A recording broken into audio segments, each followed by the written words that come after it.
Welcome to the Bodacious Women in Cannabis podcast, the show where the bold and brilliant women cannabis business leaders share their journey and their expertise. Here's your host, Susan Burns. Hello, this is your podcast host, Susan Burns. I'm also a lawyer in the cannabis industry for my day job, and nothing delights me more than showcasing bodacious women in cannabis. Today, we are talking with Elizabeth Becker, and she is the founder and CEO of HiBnB. So if you're looking for your next travel destination or are interested in cannabis hospitality, this one is for you. Welcome, Elizabeth. Hi, Susan. Thank you for having me. So delighted to have you. Tell us, HiBnB sounds like a little bit of a play on Airbnb, but with a cannabis twist, perhaps? Yeah, that's exactly what it is. We are a booking engine that provides cannabis-friendly accommodations and experiences and compliant advertising for businesses. So when you come to our site, you can stay high. That's the accommodations. Play high is experiences, or get high is advertising. Nice. So when did you start the business, Elizabeth? It is about 4 years now since I was struck with the concept and couldn't get it out of my head. It just kind of overwhelmed me, and I had a vision for the site and how it would operate and how it could be customized to the cannabis consumer and the cannabis experience. And I just couldn't. I was waking up in the middle of the night, starting to build it in my head and talking to people about it. And so many people got excited and said, how can I help? How can I help? And we were able to raise funds and move forward very quickly. So it's been 4 years since this gift has come to me, and I've birthed it to the world. Nice. And so, so what did inspire you? It was an idea that came to you, but what was it at the time? Well, I was working for a cannabis entrepreneur who was specifically in the cannabis tourism space. And so I was getting a lot of exposure to the general public and what they were looking for their kind of day-to-day lifestyle and how to embrace cannabis within that day-to-day lifestyle.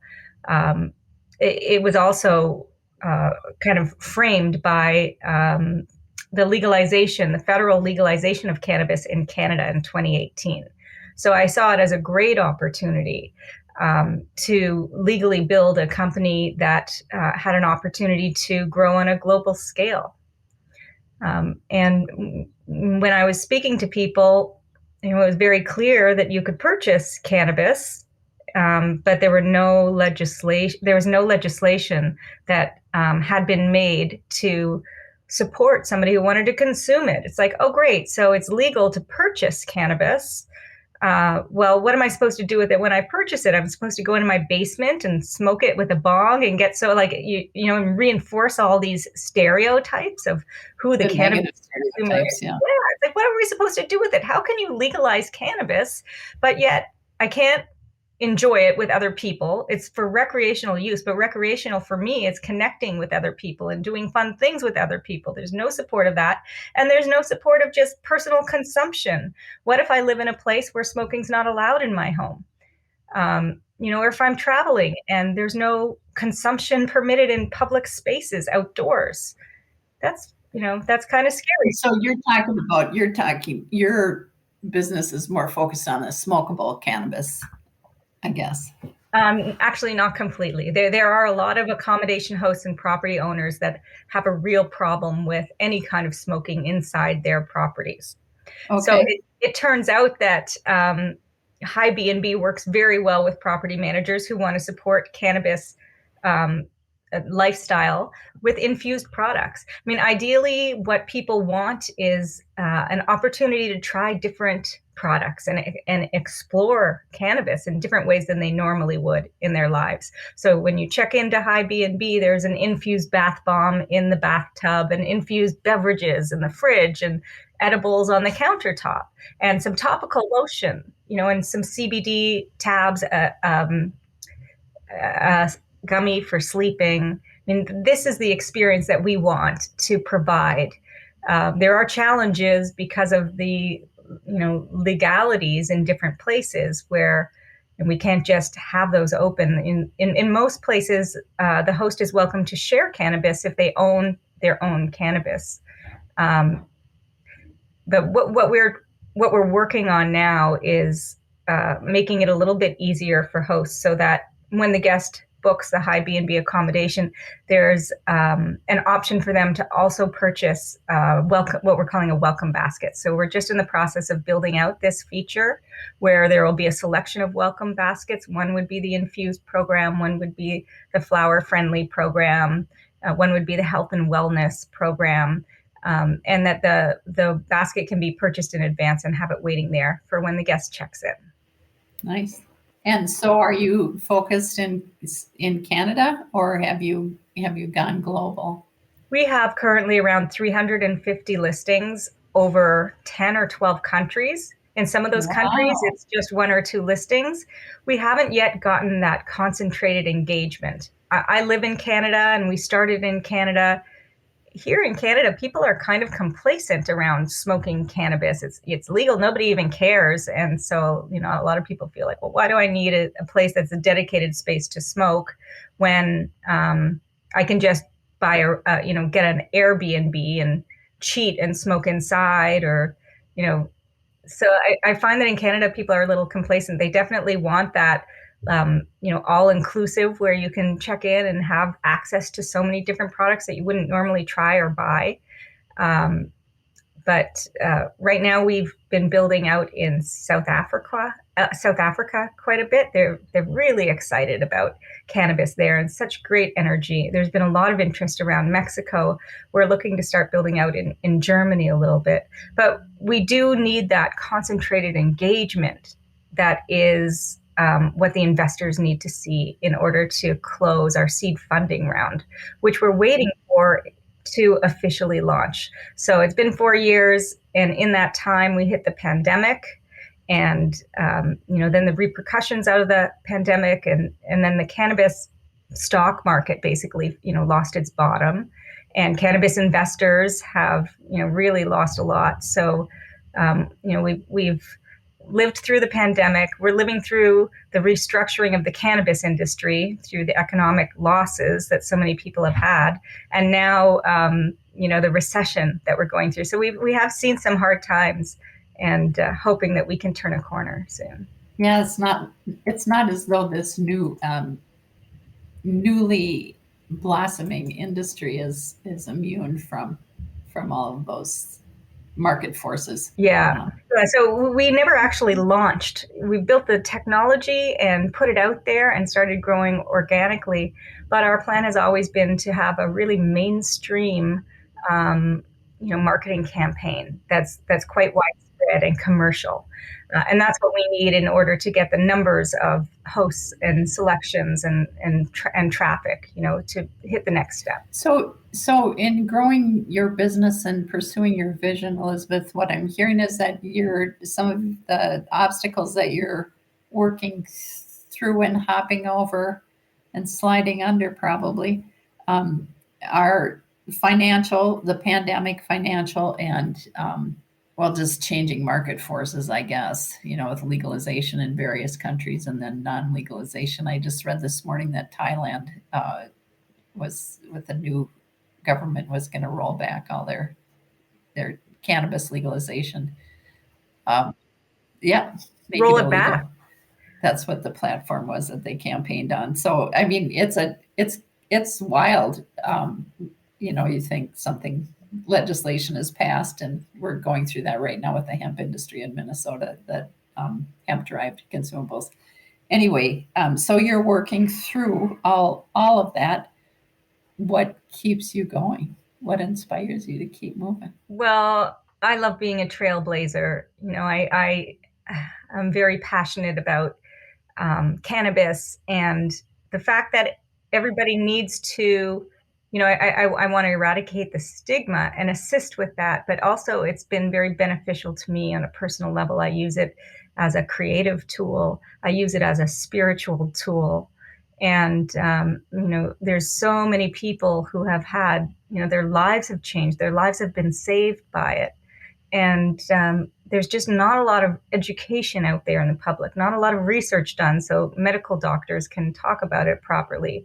And I'm very passionate that cannabis needs to be normalized, and there's so many people who want it to be, and I just want to push the envelope to help assist so other people can enjoy the benefits as I have. I find that it helps me to feel closer to my core being, to my instincts, helps me to feel closer to my body, and helps me to feel closer to other people. So I really just want to share that with people. And if that's really great. Is what you just described, is that, because I wanted to follow up with you on, because you initially said part of it's spiritual, are those three elements that you just described to us what makes it spiritual for you, or is there something else that, if you care to share? I know it's spirituality is highly personal. That's a great question. It's a really great question. What makes it spiritual? And it is very personal. When I say that I connect with my instincts in a stronger way, because the cannabis, I find, helps quiet those voices in my head that are like, oh, what will they say? Or what do you need to do? It's like, those very, very conscious things about belonging and, how you're supposed to be in the world. How I'm supposed to be. So it's so great when those get a little bit silenced. I can focus on my instincts, on my inner voice. And that's where the spirituality comes to, because I find that I can connect with a higher power. And is that higher power coming from myself? Is it coming from a place outside of me? I'm not sure exactly, but it is always there. And and I have a stronger connection to it with cannabis. Nice. And you want that for others. Yeah, well, that's a benevolent thing. Isn't that a magical, beautiful thing? So I do feel very, very strongly that, it's time to get rid of the stigma, time to educate people and allow opportunities to enjoy cannabis in ways that are different than you normally would. Originally, cannabis is used for partying, and there's so many people comparing it to alcohol. It's a party thing. But it's really coming into more of a health and wellness. Have you tried microdosing with it? Have you tried CBD? It helps with anxiety, depression, sleeplessness. It helps with physical ailments too. But everybody's system is different and it affects people differently. So it's really hard to guarantee and say, if you take this, it's going to do this for you. It's really personal, and people have to try it in different ways. Yeah, and I do think that's nice. I like your vision of supporting that, like being able to go someplace for a weekend and even, whatever you're doing, and go hiking or whatever, but be in an environment that supports and encourages exploration, and just having that freedom, the freedom and support that I wouldn't feel that in my everyday normal life. I think the future of cannabis is in the infused products, frankly. Not a lot of people like to smoke. Smoking is kind of out of fashion, and myself too. Sometimes it burns my throat. I really love the dosing regulations here in Canada, because I can rely on them. And I know that this gummy, it says it's 5 milligrams. I can take bite half of it off, and I know exactly the effect that it's going to have on me. So I love the legalization here and the requirements that have come out with consistent dosing and safe dosing, because there's a lot of products on the black market that are inconsistent, and you don't know exactly what you're taking or where on the piece of, chocolate, they've dropped some of the cannabis, and some of those dosages are really, really high when it comes to edibles. And when you over ingest and take too much, it's not a nice experience. So, but I do think that the future is in beverages and capsules and food. There's some fabulous products that I love, like an infused maple syrup. So you can make a pancake breakfast and put the syrup on top of the whipped cream. Isn't that a great way to host your own infused brunch and invite some friends over? There's like infused hot sauces. You can put it in chili. Like there's just, these are different ways to consume and enjoy it. That's just different than, oh, I'm going to go stand in the back alley and smoke away from everybody and feel shame over it, because I guess that's kind of a legacy use, right? Yeah. Well, in college, we had ample supply, and it was very social. It wasn't as strong as it is now because it's been bred to be so strong. But I mean, it was always a social thing. There were joint rolling contests, who could roll the skinniest one, and blah blah, no seeds, and all those kinds of things. And somebody would roll one and you'd pass it, and then you'd wait a while and you'd pass another one. I mean, it wasn't a race to get blottoed. It was very social. That's all changed, and I think I would agree with you with the infusion. And I also like the limited dosing. In Minnesota, we have currently, they're just changing it much to my chagrin. Not that they're legalizing adult use recreational, but that they're not honoring the hemp market, because right now we have a 5 milligram cap on doses. And I'm like you. So if somebody needs more, they can take more. But if you don't, you can take a half or a quarter or whatever. Whereas I was just in Las Vegas and I went to a dispensary, and there's so many, like 100 milligram gummies. What? Wow. I mean, there's no market for people like me. So if we don't keep the hemp market alive, I'm afraid it all goes that way. I'd love to talk a little bit more about our accommodations, because as you hear, I am passionate about it. And so I've created a really, it's not just Airbnb that's 420 friendly. I've really created an interface that is specific to the cannabis consumer's interest. So there's a filter there where you can search for accommodations by growers. There's a great opportunity for growers to host, because they can share their product, and it's a way that we can travel internationally, support our community, and stay within our lifestyle choice. So that's a great feature. And I find that there's also a real need for event space, 420 friendly event space for rent, just because there's so many regulations against smoking and against consumption in public spaces. So we have to rely on the private sector to provide these spaces, and we're listing those accommodations too. And on the experiences side, those have kind of taken off. Those are very popular, especially here in Canada. All sorts of different events like yoga and fishing, art, things like this. And also like consumption events where some of the brands are interested in providing sampling to the general public. I mean, you wouldn't know it was open to the general public, but on HiBnB it is. So you buy your ticket for $10 and you can go, and there's 6 different brands just giving it out. It's like a tasting and sampling event, and that's a lot of fun. Nice. Very nice. So how are you doing in the United States? We're a little slow in the United States. I mean, there is some competition. There's Bud and Breakfast and a couple others. But because I'm here in Canada, it hasn't been as easy for me to build out in the United States. It seems like California is a place that we've been focusing on to, get that dense engagement there. And we're just going to need a little bit, more support to do it. Because it's hard for me to do everything. I'm the CEO and founder, and we first raised some money early on. I had a co-founder. And with that, we were able to assemble a nice team and enter the market and grow a little bit, still without having launched.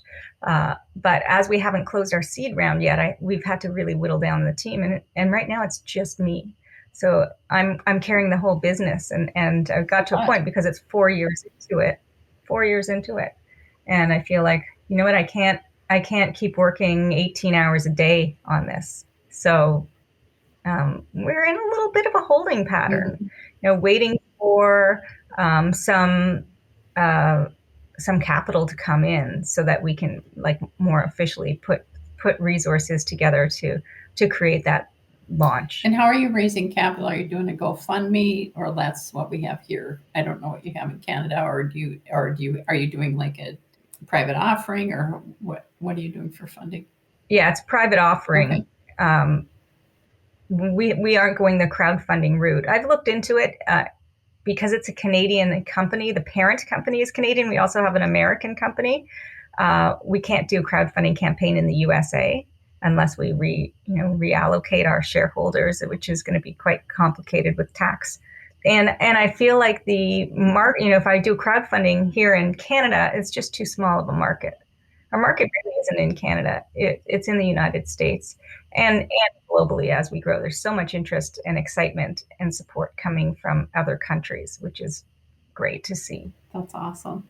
And so is it on your website if someone's interested in investing or supporting HiBnB? No, it's not. But if anybody listening here is interested in supporting HiBnB and investing with us, please shoot me an email, hi@hibnb.us.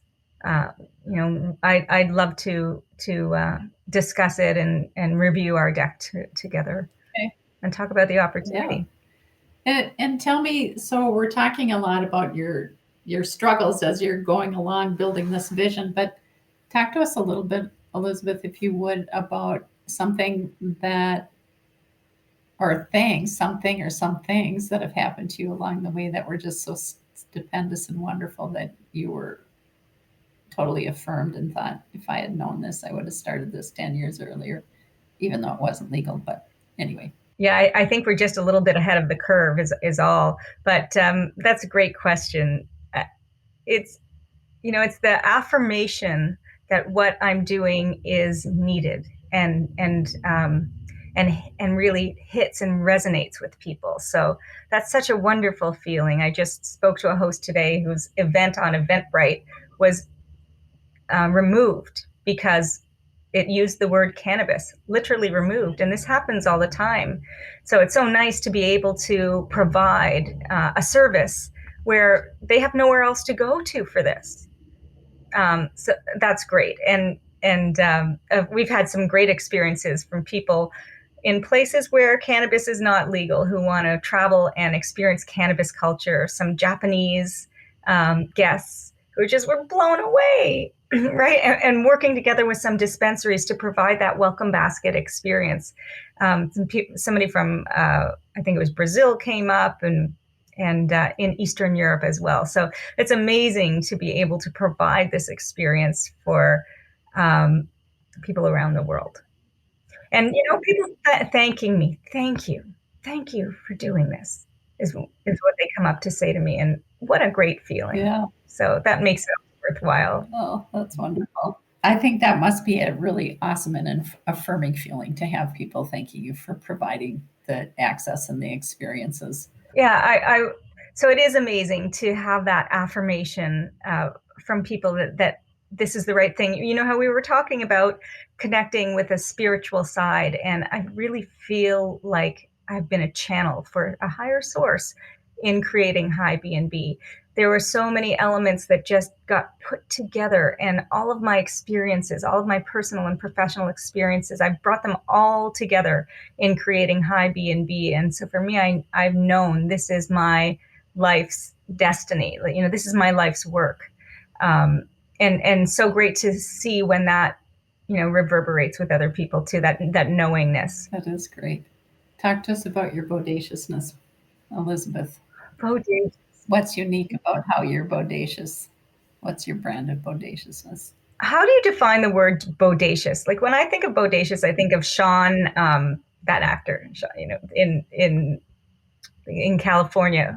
Sean, oh gosh, he was like almost married to Madonna for a while. You know who I'm talking about? No clue. He played this great characters like Hang Ten. Yeah, that's bodacious. So it doesn't mean like really cool. Like what exactly is bodacious? You tell us. What does it mean to you? It's a great word. How is HiBnB and what I'm doing bodacious? Because we're taking a step and leading. We're taking a step in front that's offering something that's really positive experience to a lot of people, and that's Bodacious. Awesome. So if we want to book on HiBnB and maybe explore a new country we weren't thinking about just for the experience of the whole thing, where do we find you? How do we book? Oh, HiBnB. We have 3 sites. The master site is HiBnB.life. And then when you're in the US, it defaults to HiBnB.us. If you're in Canada, it defaults to HiBnB.ca. We have HiBnB.mx, which will be our Spanish language site coming up soon. Just come to the site and take a look. Another thing that's really unique about it is what people are offering in their listings, because there's so many people that are inspired and excited about cannabis, and they want to host people and show them this cannabis experience. So there's really interesting, unique offerings that people are putting on, and that's really exciting. So absolutely come to our site, check it out. It's really fun to surf. It's easy to navigate, and book an accommodation or an experience today. There you go. So it just sounds like HiBnB, and we can find you. HiBnB, BnB. Some people think it's HIGH, but I chose HI because it has that double meaning. It's like, hi, hello. Hi. Hi, BnB, but it's also, it's like, hey, I'm high at the same time. So I thought that was kind of funny. And what about social? Experience HiBnB, at Experience HiBnB on Instagram, Facebook, and Twitter, and LinkedIn. Well, that sounds great. Thank you so much for joining us today, Elizabeth. It's been a real treat to talk with you. Thank you, Susan. I hope everybody has a fabulous high day.